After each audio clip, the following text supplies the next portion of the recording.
Today we're going to be talking about the pros and cons of a local lender. So fun fact, once upon a time I was a local lender, and I was one of those local lenders telling real estate agents they have to use a local lender, otherwise they're going to have problems. So in this video I'm going to walk you through why that was, how the market has shifted, and what you need to watch out for as a buyer. So if you're unfamiliar with the channel, I'm a lender licensed in 48 states, one of the top purchase teams in America, so please reach out to us, get on the calendar, answer questions. We do all that for free, so definitely take advantage of our experience. Okay, local lenders. Guys, it's like lenders anywhere. There's good lenders and bad lenders. Just because a lender's in a specific zip code does not mean they're good. A lot of times you'll hear a real estate agent say, oh, you should use Bobby. Okay, maybe you should use Bobby, but before you even call Bobby, I would say do some research, because there are reasons that real estate agents recommend lenders that doesn't benefit you, okay? And that's the thing, is that when you're talking about a local lender and how they make their living based off of real estate agent referrals. So if you go to the mat on who they're going to choose, you or the real estate agent, if this real estate agent is responsible for 30% of their income and you're one deal, who do you think they're going to side with? Okay, so, and look, I do know brilliant local lenders across the country, and that's the thing. These people, whether they were in the local zip code or they were doing a loan in Texas or New York, they would still be brilliant and they would work on your behalf. That's what's important to know. And then there's also people who are local lenders that are criminals and should be in jail. And guess what? If they're doing a loan locally or in Texas or New York, they should be in jail, okay? So here's how this all started.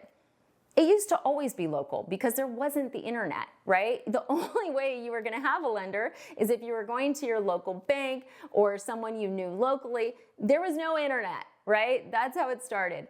Then you had the rise of call center lenders, which really, to me, I remembered in the 90s, and it could have started earlier, but I remember those Quicken commercials when I was watching Beverly Hills 90210. Yes, I'm old, guys, as a teen. And you saw the rise of the call centers, and to real estate agents, call centers make them very nervous, which I don't disagree with, and I'm gonna tell you why. Call center business, you're not gonna get the cream of the crop when it comes to lenders. You make less as a lender at a call center, okay? It doesn't mean the call center rates are better, it just means as an individual lender, you make less. Now, the way call center business comes in is a big company spending a fortune on marketing, and that brings in the calls to the lender, and the lender does the loan, okay? Or they screw up the loan. Who knows, right? If the lender does a bad job, it does not affect whether or not the phone rings. That's important.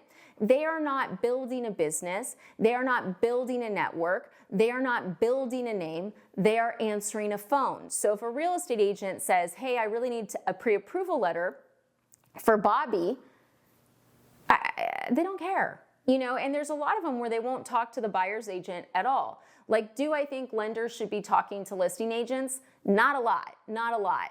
You know, but some call centers won't talk to them at all. And sometimes you do need to have that initial conversation with the listing agent just so that they know, you know, the buyer may be fully underwritten or how quickly you can close, or they just want to make sure that you're a person, okay? So call centers, I get it. I understand why real estate agents don't want to use them. They're not as accountable. Whereas with a broker or a retail lender, what I am is a retail lender, it's a silly name, we are accountable, right?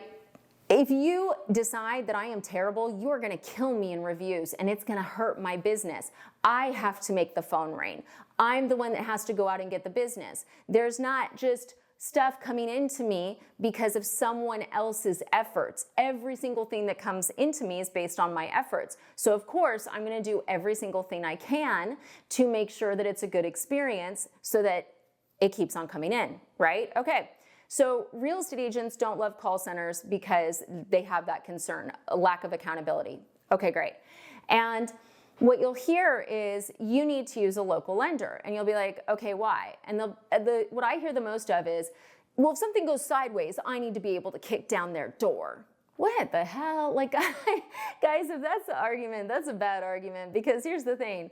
If they have to kick down the door, you're already screwed. It's that simple. That's not a good reason to use someone local.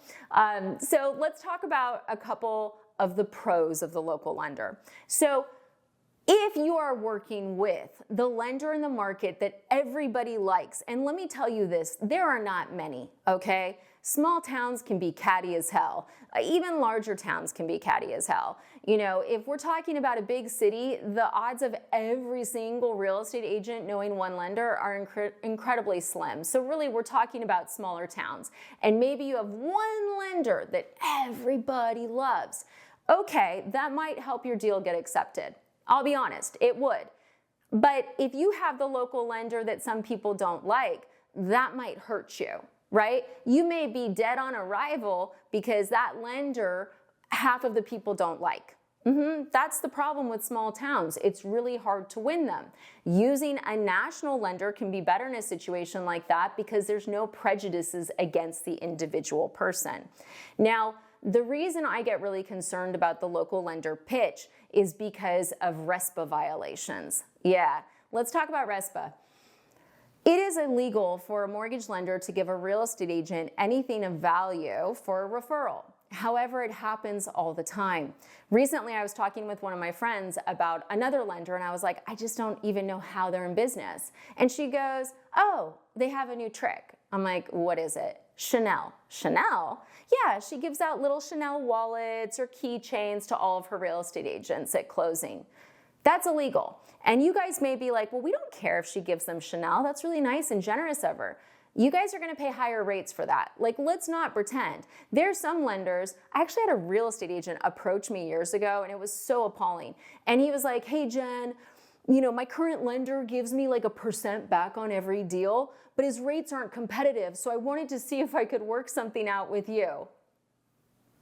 It's illegal. It's totally illegal. Like, of course his lender's rates are too high. His lenders are paying him 1% and he's not even the lender. Like, what? Of course. Like, and that's the type of nonsense we see. And sometimes you can see it on social media. You'll see, you know, the real estate agent and the lender, and they're going to a concert or a yacht party or this or that. Guys, the lender's getting swag and perks to send you as a client. How does that benefit you? You are just a sacrifice to the swag party. Seriously. And it's like, oh my gosh, it's so rampant. It drives me insane. And like, the CFPB is supposed to be cracking down on this, but it's like, it's everywhere. You know, there'll be some people where I'll be like, how do they get their business? Prada loafers. Right? You know, oh, well, they pay for the real estate agent's marketing. That's another one. You can see that on Zillow. On Zillow, if it says premier lender, that means the lender's paying some percentage of the real estate agent's marketing. Of course, the agent has to kick business their way. Otherwise, they're going to stop paying for their marketing. It's very simple, right? But that's what you guys have to watch out for, because a lot of times you're being told, oh, like we had a client recently where he was being told, oh, you got to use my guy. You got to use my guy. He's really good at VA. I looked up the guy. The guy had closed less than $500,000 in VA loans in the last 2 years. Wow, he's really good, right? But guess what? That lender paid for that real estate agent's marketing. Was he transparent with the buyer about what was going on? No, because here's the sick fact. They don't care. They don't care. And look, I'm not saying all real estate agents are bad. There's some really good real estate agents, and usually the really good real estate agents, they will work with a lender. They'll let you use whoever you want. They're gonna wanna talk to that lender and make sure they're legit. They're gonna wanna make sure that lender's not ripping you off.